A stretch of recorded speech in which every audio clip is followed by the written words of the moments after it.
ہم یہ جانتے ہیں کہ ہم جب قبر میں دفنا دیا جاتا ہے کسی کو تو اس کے بعد اس کی ہڈیاں پوری طرح سے بوسیدہ ہو جاتی ہیں، جلا دیا جاتا ہے تو پورا پاؤڈر ہو جاتا ہے ہڈیوں کا.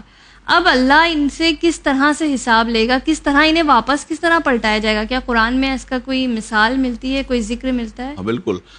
یہ انفیکٹ یہ جو سورہ یاسین میں کہا گیا ہے وہ ایک ڈرامیٹیکل سوال تھا جو پروفٹ کے سامنے کیا گیا تھا. ایک شخص آیا اور اس نے ایک بوسیدہ ہڈی کو لے کے یوں چورا بنایا اور ہوا میں اڑا دیا اور کہا کہ اے محمد تم یہ کہتے ہو کہ جو ہے وہ اللہ تعالیٰ ان بوسیدہ ہڈیوں کو، یہ جو پاؤڈر ہو چکے ہیں، چورا چورا ہو چکی ہیں، ان کو ایک دن زندہ کر دے گا؟ کون زندہ کرے گا اور کیسے زندہ کرے گا؟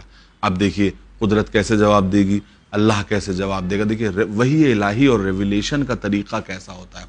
ایسا جواب دیا جائے جو کم عقل لوگوں کو بھی سمجھ میں آ جائے، پڑھے لکھوں کو بھی سمجھ میں آ جائے اور انسان کنونسڈ ہو جائے. کیا خدا کی کتاب میں یہ پروسیس آ جاتا کہ وہ کیسے پاؤڈر کو جمع کرے گا اور ان کو جو ہے پھر سے وہ کرے گا؟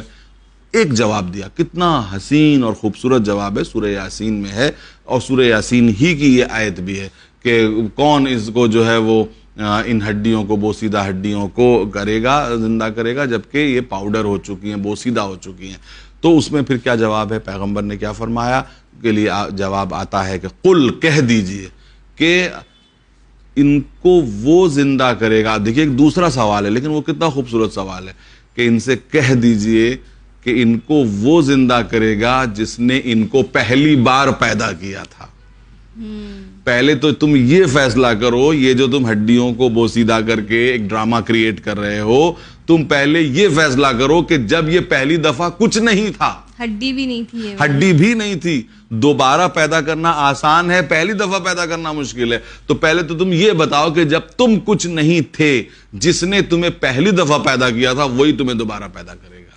جس وقت تم ایک قطرے سے بھی نیچے تھے، تم تھے ہی نہیں، تم عدم میں تھے، یو ور نتھنگ، تم کچھ بھی نہیں تھے.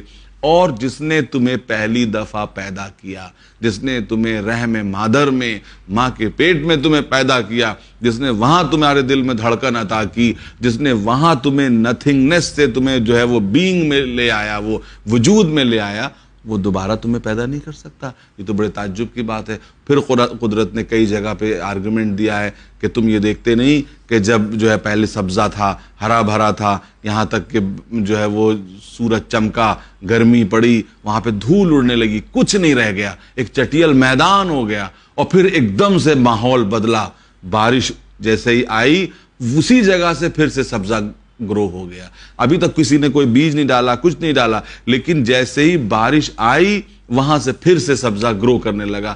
قدرت پھر کہتی کذالک النشور، ایسے ہی حشر و نشر ہوگا کہ بس جیسے ہی اس کا حکم ہوگا موسم بدل جائے گا اور وہاں سے جو اندر چھپے ہوئے راز ہیں زمین کے وہ سب باہر آ جائیں گے. کوئی بیج نہیں تھا لیکن کوئی جز تھا، کوئی ایسنس تھا جو اندر چھپا ہوا تھا. جیسے ہی بارش آئی وہ سبزہ پھر سے دوبارہ اگا انہی اسپیسیفیکیشنز کے ساتھ جس طرح پچھلے سال اگا تھا، پھر سے وہیں سے اگا. اسی طریقے سے جیسے ہی موسم بدل جائے گا اللہ کے حکم سے زمین سے میں دفن ہوئے ہوئے لوگ اور چتا میں جلے ہوئے لوگ اور ہر اعتبار سے کیے ہوئے لوگ، جیسا کہ حضرت علی نے نہج البلاغہ میں ڈسکرائب کیا ہے کہ ہر اعتبار سے لوگ آئیں گے لبیک کہتے ہوئے اور وہ کھڑے ہو جائیں گے. جی بہت خوب آگا، جزاک اللہ، بہت ہی خوبصورت جواب.